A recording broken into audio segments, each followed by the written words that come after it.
is 1 tot 1. Hulle sê vir my, hoeveel van hierdie gaan vorm as ek 250 gram daarvan gebruik. Ok, nou, ek het vir julle gesê, ek werk nie met massa teenoor massa nie, so ek gaan dit eers na mol toe omskakel. As jy massa met massa vergelyk, 100% fyn, maar jy hoef nie. So ek gaan eers sê, ek gaan kyk na kalsiumkarbonaat en ek wil sy mol gaan uitwerk. Mol is massa 250, sy molêre massa is 100, ek weet dit nou al, so ek het 2.5 mol van hom. Ok, omdat die molverhouding 1 tot 1 is, beteken dit, as ek 1 mol hiervan het, dan lewer hy 1 mol daarvan, maar ek het toe nie 1 mol gehad nie. Hoeveel het ek toe gehad? Ek het 2.5 mol gehad. So hoeveel mol kalsiumsulfaat gaan reagie? Ek gaan vorm. 2,5. As julle weet my? Ja? So, dit wil sê, die mol kalsiumsulfaat gee vir jou is 2.5 mol. Maar dit is nie die vraag nie, die vraag was gewees die massa. Ok? Hoe bereken ek nou weer massa? Mol is massa oor molêre massa. Die mol is 2.5.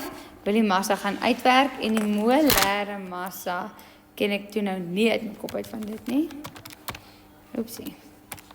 136. Kry julle dit ook? Ok, mol met 2.5 en dit gee vir my 'n massa van 340 gram. Ok. Ja. As die verhouding 1 tot 1 is dit nodig om raak, soos juffrou mos by die voorbeeld wat ons gedoen het, moes ons weer nou gaan skryf vir kalsiumkarbonaat in verhouding met kalsiumsulfaat, dan moes ons skryf 1 tot 1. Jy moet.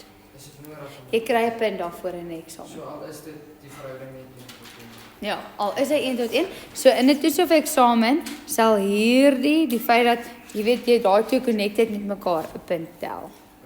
Maar sê nou maar jy het hom net so geskryf. So. Dan verstaan dit wys ook 1 tot 1. So jy hoef nie dit onder hom te wys nie.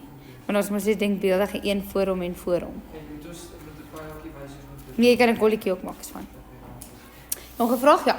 Juffrou, is dit reg as ons net die hele formule so gedoen het, of moet ons net die twee? Nee, jy kan nie hele ding skryf. Nog 'n vraag. Wat sê daar is iets so stupid vraagie daar is, maar ek sal hulle beantwoord ook vandag. Ja. Nog 'n vraag. Kyk. Dit was vraag 10A en jy moes ook doen B. Okay. Hulle sê vir jou nou dieselfde reaksie, maar hulle sê vir jou hoeveel koolstofdioksied sal vorm.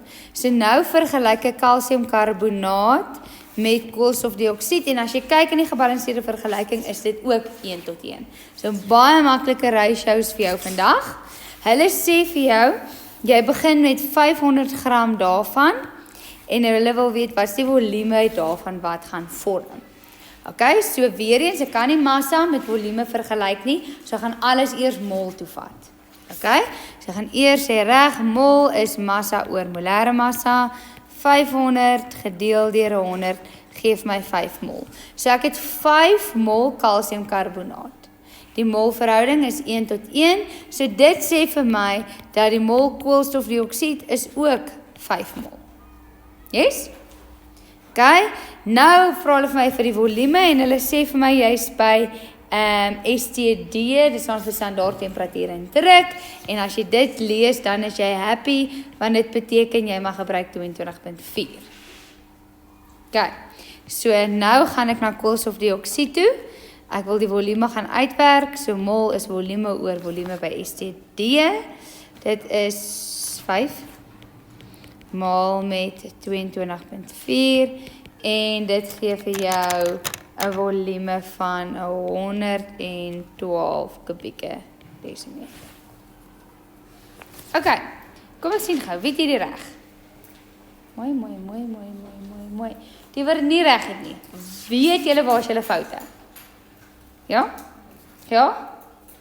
En Laurens? Jy praat bollos. Jy praat bollos dat jy nie verstaan het nie. Alright, goed. So dis basically die hele hoofstuk. Die Engelse klas is so titsel agter julle.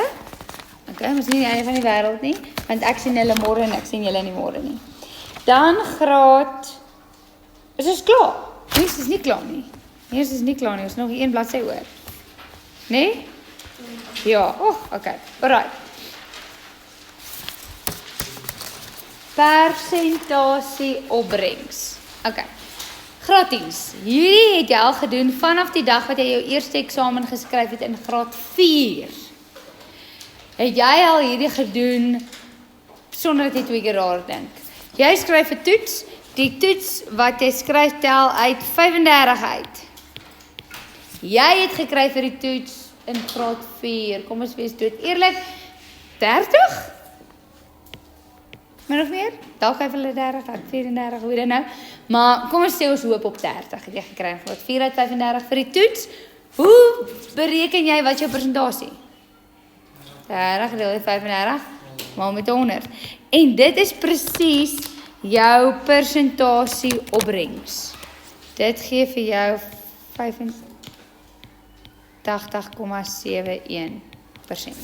Baie geluk. Okay? Jy het vandat jy daai eerste toets geskryf het, jou persentasie opbrengs gaan uitwerk. En dit is presies wat hier gebeur. Persentasie opbrengs. Okay. Ek het met julle eksperimente hier gedoen, hè? Ja? Ja? Okay. Toe het ek mos vir julle gewys, ons maak hy neerslag, toe het ek hom gefiltreer. Ja? Toe het ek al op daai filterpapiertjie poeiertjies oorgehad. Yes. Moes jy nie die poeier maar net gesien. Jy hom nie gesien nie, jy sê ek groot gaan op 'n oggend weg. Oor sê ek kom net. Jy kan ek het die gym nou weer, dis weer. Okay. Hierso is die poeiertjies. Okay. Poeiertjies vir hulle. Daar is die poeiertjies. Okay.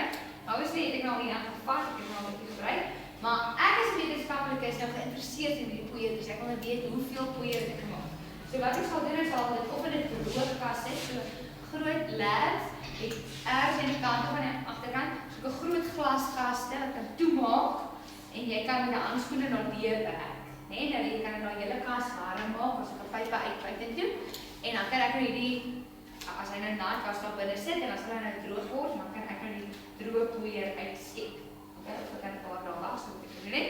Dan die droë poeier uitkry en dan kan ek hom nou weeg op 'n baie sensitiewe skaal. So die skaal wat ek hier in die klas het, wat ek ten duurste gekoop het hierso, kan vir jou meet in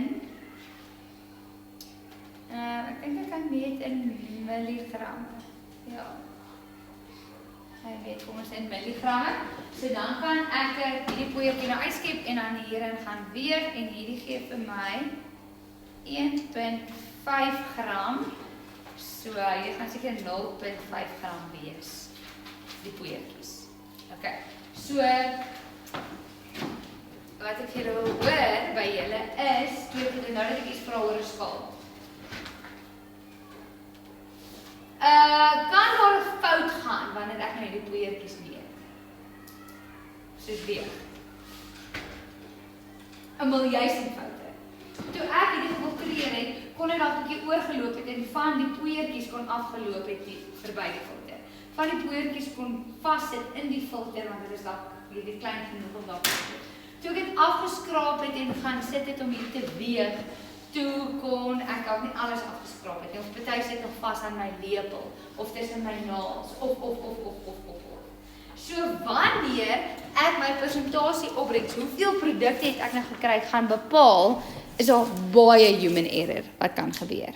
Okay? Selfs weet wanneer jy 'n toets skryf, baie human error wat kan gebeur. Jy met my. Okay? En vir jou wat 'n wetenskaplike is persentasie opbrengs crucial, want ons gaan nie net milligram goeders doen eendag op 'n reendag nie. Jy gaan in 'n fabriek gaan werk as 'n chemiese ingenieur en dan gaan dit duisend miljoene rande se produkte wees wat verlore gaan en wat gemors word en jy wil weet wat is ons persentasie opbrengs, hoeveel geld het ons gemors en hoe kan ons dit moontlik verbeter. Okay. Is julle met my? Ja. Okay. Vraag wat ek wil vra oor 'n skaal. Wanneer ek 'n skaal vat, hoekom kan ek nie hier op hierdie lappietjie sit en dan iets gaan weeg nie? Hoekom moet hy op 'n harde oppervlakte wees? Richard? Wanneer jy gebou op die skaal sal die lap so 'n bietjie afdruk juffrou, so van die gewig gaan nie alles deur die skaal gaan nie. Ja, maar jou redenasie van wat in die skaal gebeur is verkeerd. Het jy geweet, hierdie is jou eerste stukkie huiswerk. Vanmiddag, as jy 'n skaal by die huis het, gaan op 'n harde oppervlakte gaan staan op die skaal en dan sit jy die skaal op die bed.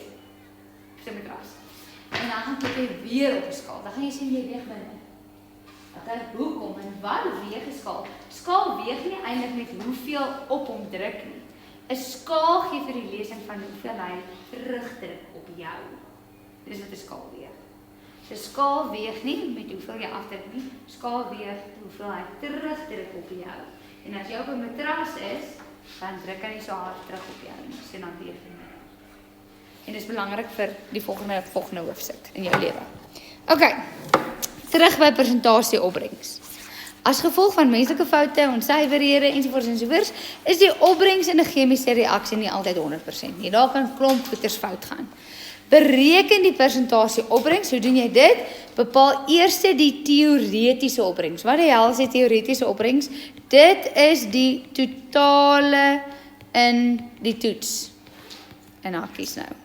So hoeveel uittel jou toets? Jou toets tel uit 35 uit. Hoeveel is die 100% as alles presies uitwerk soos wat dit moet? So jy gaan eers die teoretiese opbrengs gaan uitwerk. En ek gaan 10-10-1 vir jou sê, wat is die werklike opbrengs? Wat is dit wat jy moes gekry het? Net vir jou lewe vorentoe, wat is die Engels vir opbrengs? Is yield. How much did it yield? Hoeveel is dit geproduseer?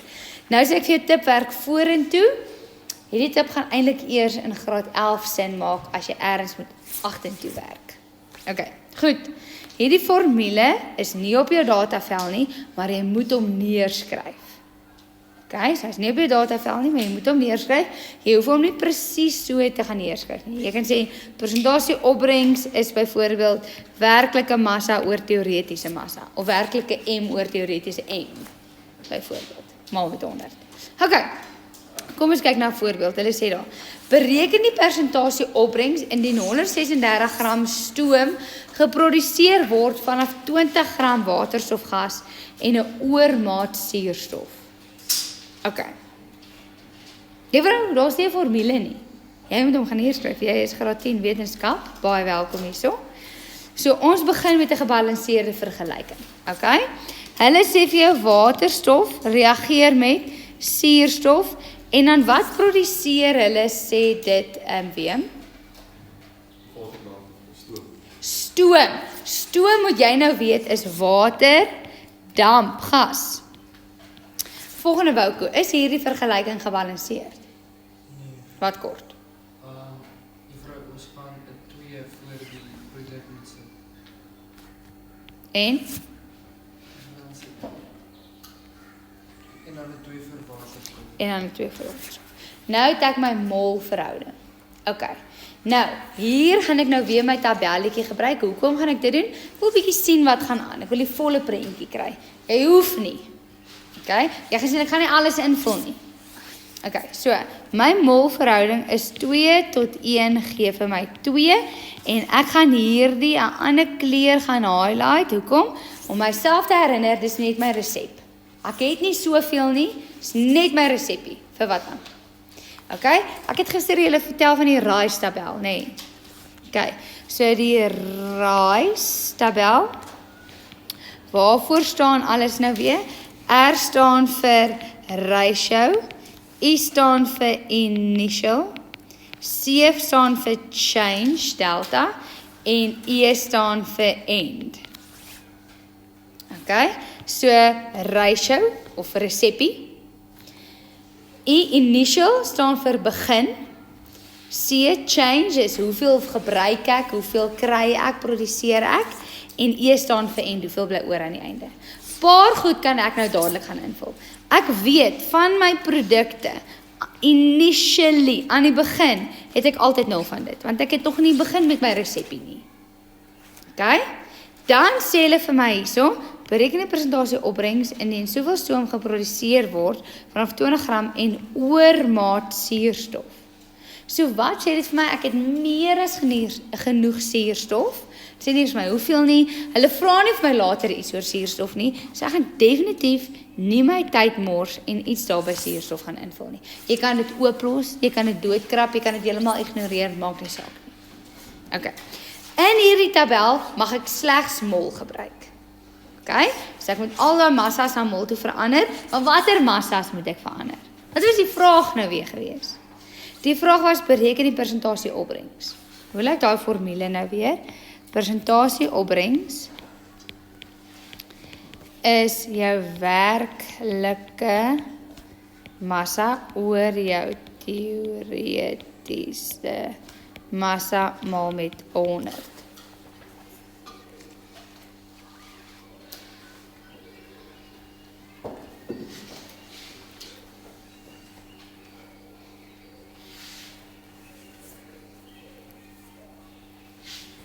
So.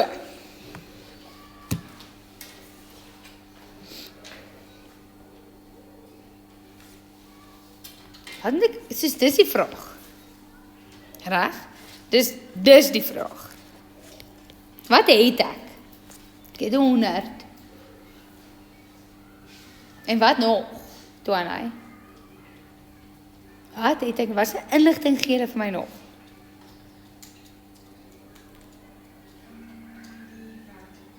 Hulle sê vir jou, soveel was geproduseer, dit is werklik gekry, jy het bymekaar gemaak en jy het geweeg. So hulle gee vir jou daar die werklike massa. Jy het 100. So wat moet jy gaan uitwerk? Die teoretiese massa. Dit is wat jy in die tabel gaan wil vind. Okay? So daai 136 gram kom nie in jou tabel nie. Want in jou tabel kom jou perfekte hoeveelhede wanneer alles presies uitwerk. Okay? Goed, so wat het ek dan nog? Ek het hierdie 20 gram, maar ek mag nie gram gaan invul my tabel nie, ek moet hom eers omskakel na mol toe. So dis wat ek hier gaan doen. Mol is massa oor molêre massa, en ek kyk nou hier spesifiek na waterstof. Die massa is 20 gram, en waterstof se molêre massa is 2, so dit gee vir my 10 mol. Okay, so wat het ek hier gaan uitwerk? Daai 10 mol is hoeveel waterstofgas ek mee begin. Okay, gaan 'n bietjie inzoom. Daai 10 mol wat ek hier uitgewerk het, is die 10 mol waterstofgas waarmee ek begin. En hulle sê vir my hierdie een is in oormaat, meaning ek het meer as genoeg van hom, so dit beteken ek gaan al my waterstof gebruik. Okay, wat beteken al my waterstof? Ek het 10 mol gehad om mee te begin. So dit beteken ek gebruik al 10 mol sodat ek 0 oor het aan die einde. Maar wat van nou 2? So 2 is net my resepie. Okay, maar ek het nie 2 gehad, ek het 10 mol gehad. Nou wil ek weet hoeveel water gaan vorm. Die mol verhouding is 2 tot 2. Maar ek het nie 2 mol waterstof gehad nie, ek het 10 mol waterstof gehad. So hoeveel mol water gaan vorm? En almal sê gelyktydig 10, nee, kan julle dit sien? Goed, so ek gaan hierdie kant sê plus 10. Hoekom minus ek hierdie kant, want ek gebruik? Hoekom plus ek aan daai kant, want ek vorm, ek maak? So, van die water het ek 0 mol gehad mee te begin, toe kry ek 10 mol, so aan die einde het ek 10 mol oor. Even maar wat van nou 2? Nou 2 is net jou mol verhouding. Ek het dit klaar in ag geneem, want ek het gesê 2 lewer 2, so 10 lewer 10. Yes? Okay. Nou het ek wat hierso. Wat het ek daar gaan uitwerk? Daai daar is my teoretiese mol. As die lewe perfek uitgewerk het en alles is omgeskakel en ek het niks gemis nie, niks het ontsnap nie en alles bymekaar gekry, dan moes ek 10 mol gekry. Okay? Maar hy is mol en ek soek massa. So nou moet ek eers weer terugskakel na massa toe. Okay, so nou gaan ek sê, goed, as ek kyk na water, massa is mol maal met molêre massa. Die mol is 10 mol, waar die Joos kom uit 10 mol nou vandaan. Daai 10 mol is daai 10 mol. die molare massa van water, Christopher, is?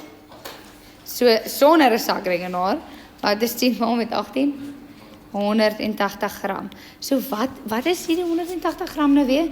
Daai is nou my teoretiese massa. So daai was my teoretiese mol en hierdie is my teoretiese massa. So wat is dit? As alles presies en perfek uitwerk, dan moes ek 180 gram gekry. Hoeveel het ek gekry? 136 gram.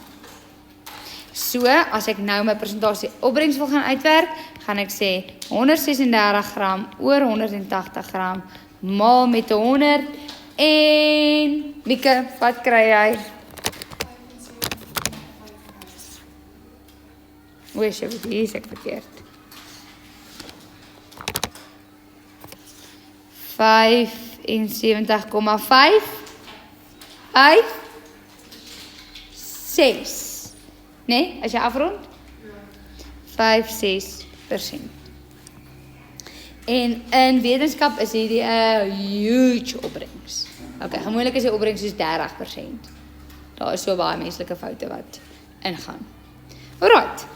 Easy peasy? Goed. Nou is ons klaar met hierdie hoofstuk, dames en here.